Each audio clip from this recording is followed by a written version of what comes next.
सुप्रभात बच्चों, मैं रेणु सक्सेना आज आपको चतुर्था पाठा जरासंध वधम पढ़ाने जा रही हूँ। जरासंध एक महावीर राजा था और उसने महाभारत के समय कौरवों और पांडवों के युद्ध में कौरवों की पक्ष की ओर से युद्ध किया था। और ये जो है जरासंध भीम के द्वारा, पांडव पक्ष का जो भीम थे उनके द्वारा मारा गया था। जैसे कि इसमें ऊपर लिखा भी हुआ है कि महाभारत कौरव पांडवों की जय पराजय की, सत्य असत्य की तथा धर्म अधर्म की कहानी है। इसमें देश देशांतर के राजाओं महाराजाओं ने भाग लिया। बृहदत्त के पुत्र जरासंध ने भी कौरव पक्ष में रहकर वीर गति प्राप्त की।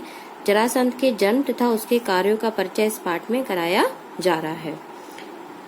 तो आइए पढ़ते हैं। पुरा जरासंध नाम कौरव पक्ष से योद्धा आसीत। पुरा माने प्राचीन काल में जरासंध नाम का कौरव पक्ष का योद्धा था। आसीत माने था। तो जब ये हम भूतकाल में की बात करते हैं तो भूतकाल में हम एक वचन में आसीत का प्रयोग करते हैं, यानी कि था के लिए हम आसीत का प्रयोग करेंगे। तो प्राचीन काल में जरासंध नाम का कौरव पक्ष का योद्धा था। सा माने वह दुरात्मा, बुरी आत्मा वाला था। और महावीरान क्षत्रियान युद्धे विजित्य स्ववेश मणि निरुद्ध प्रत्येक मासस्य कृष्ण चतुर्दश्याम एका एकम हत्वा भैरवाय तेषाम बलि अकरोत। वह बुरी आत्मा का था और महावीरान माने महावीर, बहुत अधिक वीर, क्षत्रियान माने क्षत्रियों को युद्धे विजयते युद्ध में जीतकर स्ववेश मणि अपने घर में, निरुद्ध माने कैद करके, प्रत्येक मास से प्रत्येक महीने की कृष्ण चतुर्दश्याम कृष्ण चतुर्दशी के दिन एका एकम हत्वा एक एक करके उनको मारकर भैरवाय तेषाम बलि अकरोत, भैरव को उनकी बलि दे दिया करता था।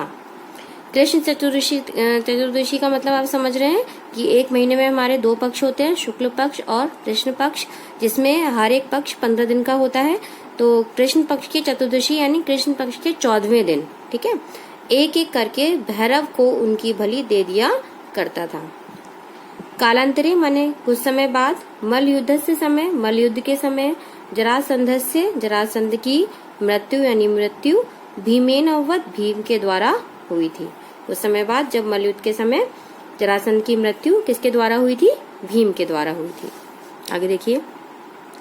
जरासंधा बृहदत्त से पुत्र आसीत। जरासंध बृहदत्त का पुत्र था। राजा बृहदत्त थे, उनका पुत्र था जरासंध। राज्ञा बृहदत्त से कालांतरे यदा कोयपि संतति न संजाता।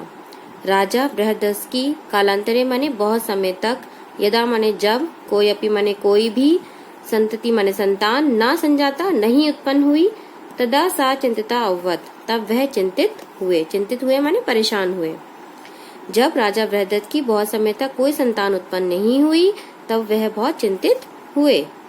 एकदा माने एक बार, एका सिद्ध पुरुष एक बार एक सिद्ध पुरुष, तस्य राजप्रसादे उसके राजमहल में उपस्थिता अववत उपस्थित हुए। एक बार कोई एक सिद्ध पुरुष थे, वो उसके राजमहल में उपस्थित हुए।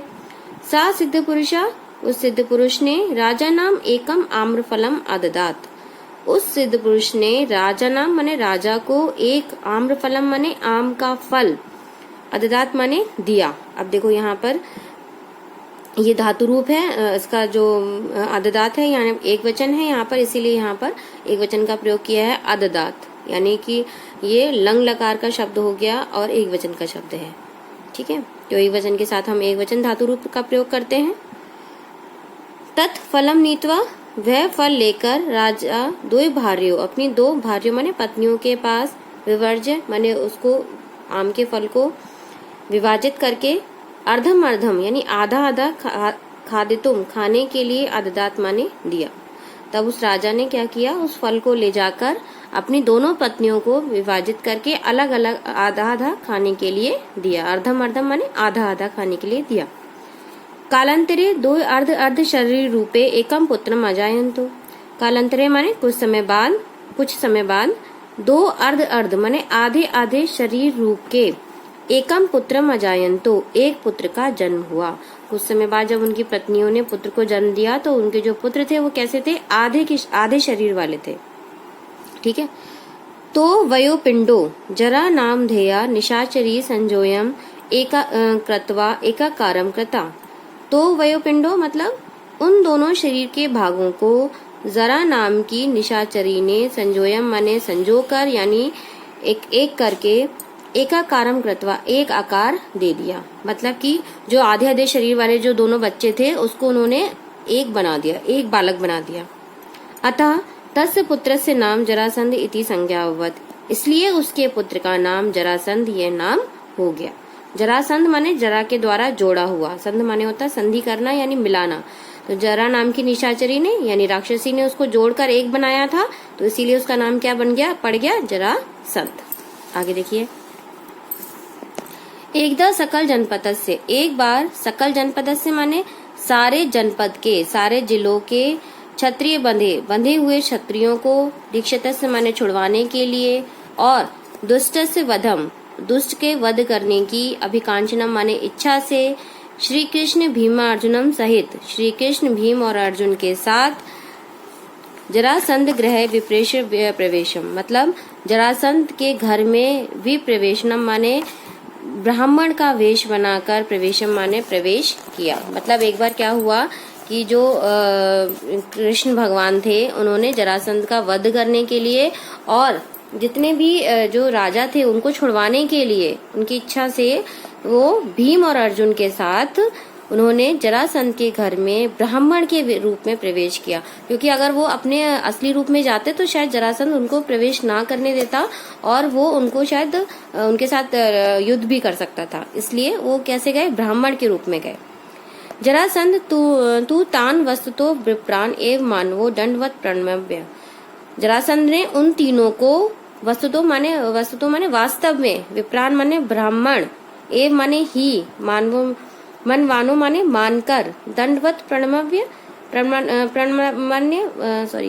प्रणमय मतलब दंडवत, जैसे दंडवत प्रणाम करते हैं ना, मतलब पूरा झुककर जो प्रणाम करते हैं उसको प्रणाम किया, और यथोचितम और उचित प्रकार से, आसनेशु आसन पर, समुपवेश्य अपने सामने बिठाकर, मधुपर्क दानेन शरबत पीने के लिए संपूज दिया, और संपूज्य अवदत और बड़ी ही पूज्यता के साथ कहा। तो इसके आगे का मैं फिर बाद में पढ़ाऊंगी, और अभी इसके साथ जो मैं असाइनमेंट भेजूंगी वो आप अपनी अपनी कॉपी में कर लीजिएगा और इसके शब्दार्थ याद कर लीजिएगा। आगे का जो भी रह गया है वो मैं नेक्स्ट वीडियो में पढ़ाऊंगी। ठीक है, धन्यवाद।